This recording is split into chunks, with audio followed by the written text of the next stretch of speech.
Okay, start करते हैं। NPA 9 और 10 अप्रैल 2026। क्वेश्चन नंबर 1, संयुक्त राष्ट्र सुरक्षा परिषद के वीटो प्राप्त सदस्य कौन हैं? Question number 1। Fabric, France, America, Britain, Russia, China. ये 5 सदस्य जो हैं वो परमानेंट मेंबर भी हैं। टोटल 15 सदस्य होते हैं इसमें, 10 अस्थाई, 5 स्थायी। और कब हुई थी स्थापना?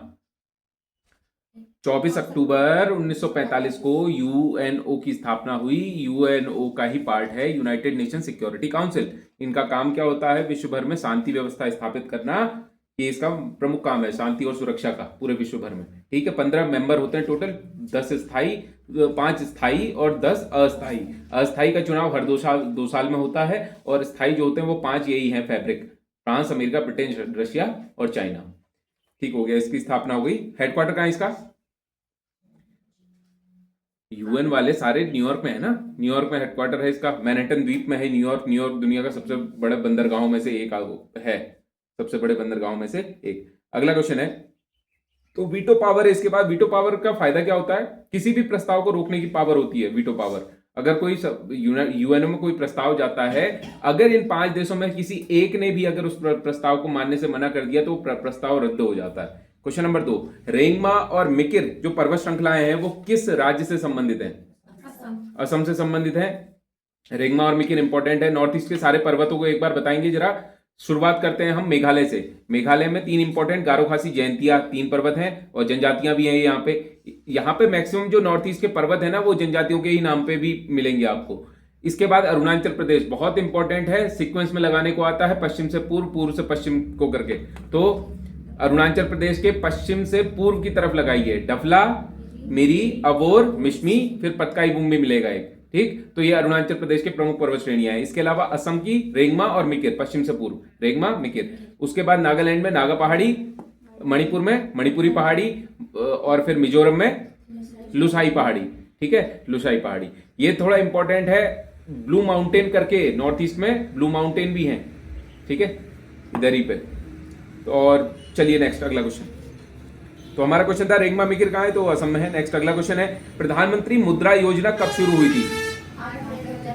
8 अप्रैल 2015। प्रधानमंत्री मुद्रा योजना 8 अप्रैल 2015। क्या काम है इसका? जो सूक्ष्म और लघु उद्योग है उनको बिना किसी गारंटी लोन देना, ये काम है इसका। अब इसके तहत 3 प्रकार के जो हैं वो जल्दी आइए। इसके तहत 3 प्रकार के लोन दिए जाते हैं, 3 प्रकार के उद्यम आते हैं इसके अंतर्गत। एक तो लघु उद्योग, फिर लघु उद्योग में 3 प्रकार के उद्योग आते हैं, शिशु, किशोर और तरुण, 3 प्रकार के। अब इन तीनों का भी वितरण वित्तीय अनुसार में किया जाता है। जैसे शिशु किसे कहेंगे हम? 50,000 तक का जो लोन लेगा उसको शिशु। जैसे गाय का तबेला खोलना है, मेरे को 2 गाय खरीदनी है, 1 गाय खरीदनी है, ये छोटा सा व्यापार है मेरा, तो 50,000 तक का लोन बिना किसी गारंटी के, ये शिशु में आ जाएगा। फिर इसके ऊपर किशोर 5 लाख तक का लोन बिना किसी गारंटी के, किशोर उद्यम। फिर तरुण उद्यम 10 लाख तक का लोन। लेकिन 2024 में क्या किया, जो सेंट्रल गवर्नमेंट है उसने 2024 में तरुण प्लस करके स्कीम में एक शब्द जोड़ा और 20 लाख तक के लोन को अप्रूवल दिया गया है। चलें फिर आगे। 23 जुलाई 2024 को किया ऐसा, तरुण प्लस। अगला क्वेश्चन है 3, प्रधानमंत्री मुद्रा योजना हो गई। क्वेश्चन नंबर 4, पुस्तक केदारनाथ आपदा की सच्ची कहानियां के लेखक कौन है? रमेश पोखरियाल निशंक। बहुत बढ़िया, हमारे राज्य के सीएम भी रहे हैं, ये फिफ्थ सीएम रहे हैं 2009 से 11 के बीच में, है ना। तो इन्होंने कुछ इंपॉर्टेंट रचनाएं लिखी हैं। रोशनी की एक किरण एक इनकी प्रमुख रचना। पहली रचना क्या है इनकी? समर्पण, है ना। समर्पण नाम का एक काव्य लिखा था, कविता लिखी थी, ये पहली रचना इनकी, समर्पण प्रथम रचना है। पहाड़ से ऊंचा एक बहुत इंपॉर्टेंट रचना है। भीड़ साक्षी है, ये इंपॉर्टेंट रचना है। अगला क्वेश्चन है क्वेश्चन नंबर 5, राज्य में हिमालयन वन्यजीव संस्थान कहां स्थित है? की स्थापना कब और किसने की थी?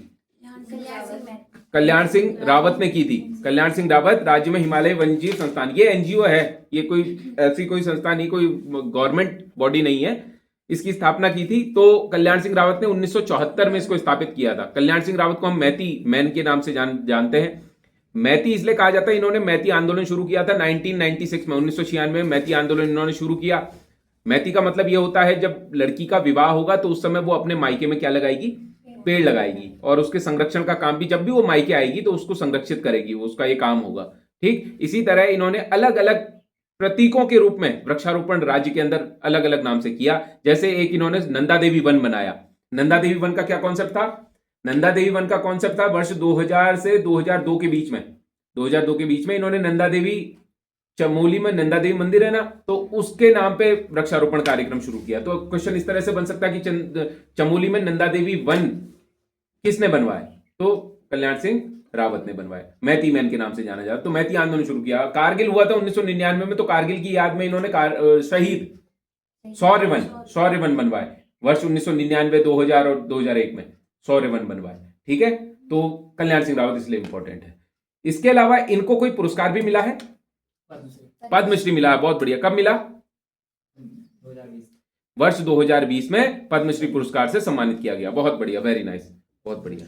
अगला क्वेश्चन है, क्वेश्चन नंबर, और कोई बात है इनके बारे में? नंदावन वगैरह हो गया, मैती आंदोलन, मैती इनका उपनाम भी है। नेक्स्ट अगला क्वेश्चन है, क्वेश्चन नंबर 6, भारतीय वन्यजीव संस्थान का मुख्यालय कहां स्थित है? देहरादून में। स्थापना कब हुई थी? 1982 में, मई 1982 में इसकी स्थापना हुई थी। अगला क्वेश्चन है, क्वेश्चन नंबर 7, अंतरिक्ष यात्री शुभांशु शुक्ला किस अंतरिक्ष अभियान के तहत अंतरराष्ट्रीय स्पेस स्टेशन गए थे? नासा और इसरो का, नासा अमेरिका की स्पेस एजेंसी और भारत की स्पेस एजेंसी इसरो। ठीक, तो इसके संयुक्त एक अभियान था, एक्सियोम 4 करके मिशन था, एक्सियोम 4। इससे पहले राकेश शर्मा 1984 के समय पे वो गए थे, वो पहले व्यक्ति थे जो कि अंतरिक्ष की कक्षा में गए थे, लेकिन आईएसएस नहीं गए थे, वो इंटरनेशनल स्पेस स्टेशन में नहीं गए थे। ये इंटरनेशनल स्पेस स्टेशन में 14 दिन रह के आए हैं ये शुभांशु शुक्ला, इसलिए इंपॉर्टेंट हो जाता है। आगे हमारे देश का अपना एक अभियान है, क्योंकि ये अपना अभियान तो है नहीं, ये अभियान संयुक्त रूप से अमेरिका और हमारा। अगला एक अभियान हमारा बहुत इंपॉर्टेंट है, गगनयान, जिसमें पहली बार भारत अंतरिक्ष में मानव को भेजेगा, तो उसके भी पार्ट बनेंगे शुभांशु शुक्ला। नेक्स्ट अगला क्वेश्चन है, कनक कनकते सौगुनी मादकता अधिकाय या खाए बोराय जगह या पाए बोराय, इसमें कौन सा अलंकार है? यमक अलंकार। जब एक शब्द की आवृत्ति एक से अधिक बार किसी काव्य में, किसी रचना में, किसी 2 लाइनों में हो, एक से अधिक बार हो और हर बार उसका मतलब अलग हो, तो वहां पे होता है यमक अलंकार। अगर शब्द की आवृत्ति, अक्षर की आवृत्ति बार बार होगी तो अनुप्रास होता है, शब्द की आवृत्ति बार बार होती है तो यमक होता है, लेकिन हर शब्द का मतलब बार बार अलग होना चाहिए। जैसे कनक कनक में एक बार धतूरा और एक बार सोना, इसको बोला है। अगला क्वेश्चन है, उत्तराखंड में सिंगल यूज प्लास्टिक विक्रय पर किस वर्ष पूर्ण प्रतिबंध लगा दिया गया? 1 जुलाई 2022 में लगा दिया गया, 1 जुलाई 2022। इसमें जुर्माना 5 लाख तक का लग सकता है। सिंगल यूज प्लास्टिक क्या होता है? जो प्लास्टिक दोबारा से रीयूजेबल नहीं होता वो सिंगल यूज प्लास्टिक कहलाता है। ये सिंगल यूज नहीं है, इसको बार बार मैं रिसाइकिल करके यूज कर सकता हूं। लेकिन पॉलिथीन, अगर मैं बात करूं, यहाँ है नहीं पॉलिथीन, तो पॉलिथीन जो है वो एक बार हमने यूज किया, किसी का रैपर है, किसी टॉफी के रैपर्स हैं, उनको हमने यूज किया, फिर उसके बाद हम कूड़े में फेंक देते हैं या फिर ऐसे ही फेंक देते हैं, तो इसकी रिसाइकलिंग में बहुत टाइम लग जाता है। मतलब इसके नेचुरल रिसाइकिल में बहुत टाइम लग जाता है, इसका कार्बनीकरण, जैविक बनने में इसको बहुत टाइम लग जाता है। लगभग 800 से 900 साल से भी ज्यादा टाइम लग जाएगा। एक सिगरेट का बड का मैं आपको एग्जांपल बता रहा था, जो सिगरेट की बड होती है उसके ही डिस्पोजल में लगभग 300 से 400 साल लग जाते हैं। सिगरेट के लास्ट का जो पार्ट होता है उसको बड बोलते हैं, तो वो पार्ट जो है अगर फेंक दो आप कहीं पे तो वो खराब ही नहीं होता बहुत लंबे समय तक, कई सैकड़ों सालों तक। तो वही इतना हार्मफुल है। तो अगर पन्नी ऐसे फेंक देंगे, सिंगल यूज प्लास्टिक को फेंक देंगे, तो फिर वो तो वाटर टेबल में दिक्कत आएगी, भूमि की उर्वरता में दिक्कत आएगी, क्योंकि ये पॉलीमर्स से बना है। प्लास्टिक तो पॉलीमर्स से बना है, तो पॉलीमर्स जो होते हैं वो कोई लाभदायक चीजें तो है नहीं प्लास्टिक जो है। लेकिन इसके लिए अभी काम चल रहा है, एक यूनिवर्सिटी में अभी ये ट्रायल किया गया है और इसको जैविक रूप में बदलने के उनको प्रयास चल रहा है। अभी ये चल ही रहा है, होगा इस पर कोई अपडेट आएगी तो फिर बात करूंगा। अगला क्वेश्चन है, क्वेश्चन नंबर 10, राज्य में शाही मंदिर कहां स्थित है? अल्मोड़ा में स्थित है। शीतला खेत अल्मोड़ा में स्थित है। एक शीतला माता मंदिर हमने किया था, किस रोग के लिए लोग जाते हैं यहाँ, रोग से मुक्ति के लिए? चेचक के लिए। नैनीताल में शीतला माता का मंदिर। बिहार में भी एक शीतला माता का मंदिर। शीतला माता की जहां भी मंदिर होंगे उनका मतलब यही होगा कि चेचक के रोग के लिए होती है मेन, सबसे मेन वाला बिहार में है वैसे। अगला क्वेश्चन है, चौबटिया उद्यान की स्थापना कब और किसके द्वारा की गई? डब्ल्यू क्रॉ द्वारा 1869 में डब्ल्यू क्रॉ ने की थी चौबटिया गार्डन की स्थापना। और चौबटिया है किस चीज के लिए फेमस? फलों के, फल उद्यान का देश कहते हैं इसे, आर्चर्ड कंट्री कहते हैं। अल्मोड़ा में है चौबटिया, तो फल उद्यान का देश या आर्चर्ड कंट्री इसको बोलते हैं। फल संरक्षण केंद्र भी यहां पर पुराना है। और जो ये चौबटिया में उद्यान बनाया था ना डब्ल्यू क्रॉ ने, जो बनाया था 1869 में, इसका नाम वर्तमान में दीनदयाल उपाध्याय के नाम पे बदल दिया गया है। 12वां क्वेश्चन, क्वेश्चन नंबर 12, विश्व स्तरीय पशु चिकित्सा अनुसंधान संस्थान राज्य में कहां स्थित है? मुक्तेश्वर में स्थित है। मुक्तेश्वर नैनीताल में मिलेगा आपको, और मुक्तेश्वर में पशु चिकित्सा, भालू डैम भी है यहाँ पे, भालू डैम, भालू झरना, भालू झरना है, डैम नहीं है, झरना है यहाँ पे, भालूगाड़ डैम कहते हैं उसको। तो हाँ, तो पशु चिकित्सा का मक्का कहा जाता है इसको, पशु चिकित्सा अनुसंधान संस्थान को। पशु चिकित्सा अनुसंधान संस्थान की स्थापना 1893 में हुई थी, 1893 में, 1893 में। किसने की थी स्थापना?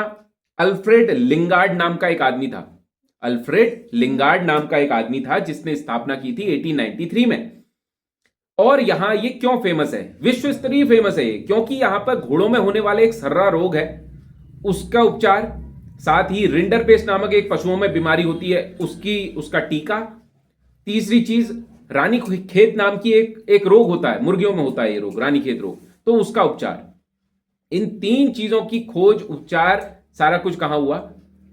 मुक्तेश्वर नैनीताल में पशु चिकित्सा अनुसंधान संस्थान, यहां पे पशु चिकित्सा का क्या कहा जाता है? मक्का कहा जाता है। इसके अलावा एक बात हमें ये याद रखनी चाहिए कि इसका नाम परिवर्तित कर दिया गया, इसका नाम 1925 में कर दिया गया imperial institute of veterinary research, पशु चिकित्सा विज्ञान कह रहे ना, पहले इसका नाम बैक्टीरियोलॉजिकल, इस टाइप से कुछ नाम था इसका, इंपीरियल बैक्टीरियोलॉजिकल रिसर्च इंस्टीट्यूट करके, बाद में इसका 1925 में इसका नाम परिवर्तित कर दिया। Next question, question number 13, Pindari glacier कहां स्थित है? इसकी खोज किसने की थी? मिस्टर मिडेन ने इसकी खोज की थी, और ये है बागेश्वर में है, बागेश्वर में और पिथौरागढ़ के बीच में हमें मिलेगा ये। अच्छा, इसके बारे में एक और इंपॉर्टेंट, नंदा देवी और नंदकोट जो पर्वत श्रेणियां है ना, नंदा देवी और नंदकोट नाम की 2 पर्वत श्रेणियां हैं, उनके बीच में मिलेगा ये, बहुत फेमस पर्वत श्रेणियां हैं राज्य की। तो 78-17 ऊंचाई है नंदा देवी पर्वत की, राज्य की सबसे फेमस चोटी है 78-17। तो नंदा देवी और नंदकोट के बीच में ये पर्वत श्रेणी है, ठीक। दूसरी चीज, जो ये पिंडारी ग्लेशियर है, इसका जो ट्रैकिंग है ना, ये 2022 में ट्रैक और ट्रैक ऑफ द ईयर मिला था इसको अवार्ड। अब हमारे राज्य में हर साल कुछ इंपॉर्टेंट प्लेसेस की जो ट्रैकिंग होती है, मतलब जहां पैदल लोग जाते हैं, ट्रैकिंग करते हैं ना, बहुत शौक होता है, अंग्रेजों को ज्यादा शौक होता है, अलग अलग राज्य के लोगों को शौक होता है। तो 2022 में पिंडारी ग्लेशियर को ट्रैकिंग ऑफ द ईयर पुरस्कार मिला था। 2025 में यही पुरस्कार चिनाब घाटी चमोली को मिला है। 2026 में इस साल मोनाल टॉप चमोली, दोनों ही चमोली के ही हैं। 2025 में चिनाब घाटी, 2026 में मोनाल टॉप चमोली, इन 2 क्षेत्रों को नामित किया। 25 में तो मिला ही था, इस बार नामित किया, देखो क्या होता है। तो हमने बात की पिंडारी ग्लेशियर, मिस्टर मिडेन, नंदा देवी, ठीक है। नेक्स्ट क्वेश्चन में चलते हैं फिर। हाल ही में कैबिनेट, पिंडारी ग्लेशियर की मैंने बात की, तो एक बार जल्दी से बात कर लेते हैं सारे ग्लेशियर्स के, बागेश्वर के सारे ग्लेशियर। हाँ बताइए एक बार। बागेश्वर की सुंदरी सूखे पंडित को कफन में मायके ले गई। बागेश्वर की सुंदरी सूखे पंडित को कफन में मायके ले गई। बागेश्वर से बागेश्वर हो गया, की सुंदरी सुंदर ढूंगा, सूखे सुखराम, सूखे पंडित को पिंडारी ग्लेशियर, कफन में कफनी ग्लेशियर, में से हो गया मैकतोली ग्लेशियर और माइकोट ग्लेशियर, ठीक है। ये सारे ग्लेशियर हो गए। अगला क्वेश्चन है, केंद्रीय कैबिनेट द्वारा परिसीमन विधेयक की मंजूरी दी गई है। इसके तहत लोकसभा सीटों की संख्या 543 से बढ़कर कितनी हो जाएगी? 816 हो जाएगी, जिसमें से महिलाओं के लिए आरक्षित रहेगी 273 आरक्षित रहेगी। 33% आरक्षण मिल जाएगा ना तब तक, क्योंकि ये 2 विधेयक आ रखे हैं अभी। एक तो ये वाला विधेयक है, क्या कहते हैं, परिसीमन विधेयक। दूसरी चीज है नारी शक्ति वंदन अधिनियम। तो ये 2 अधिनियम पारित हो जाते हैं, तो उसके बाद ऐसा होगा। 2011 की जनगणना के अनुसार ये होगा परिसीमन जो होगा, उसको अभी हमारी जनगणना तो चल रही है, लेकिन इस जनगणना के आधार पर परिसीमन नहीं होना है। जो 2027 के बाद परिसीमन होना है वो 2011 की जनगणना के आधार पर परिसीमन होगा, और उसी के तहत ये सीटें 816 हो जाएंगी। अगला क्वेश्चन है, लास्ट क्वेश्चन है, संविधान के अनुच्छेद 25 को समझाइए। संविधान का अनुच्छेद 25 धर्म को अबाध रूप से मानने, धर्म के अंतःकरण की स्वतंत्रता देता है। ये कहता है कि कोई भी व्यक्ति किसी धर्म को मान सकता है, उस धर्म में आचरण कर सकता है और उस धर्म का प्रचार प्रसार कर सकता है। ये तीनों चीजें हैं। जैसे सिख लोग कृपाण रखते हैं, आप हम नॉर्मल लोग नहीं रख सकते, उनको आचरण का अधिकार है। फिर किसके तहत? अनुच्छेद 25 के तहत, ठीक है, और अपने धर्म का प्रचार प्रसार। और दूसरी चीज इसी में हमें मिलेगा कि जो ये हिंदू के अंतर्गत, सिख है, बौद्ध है, जैन है, ये हिंदू धर्म के अंतर्गत ही पार्ट है, इसी के अंतर्गत आते हैं, ठीक है।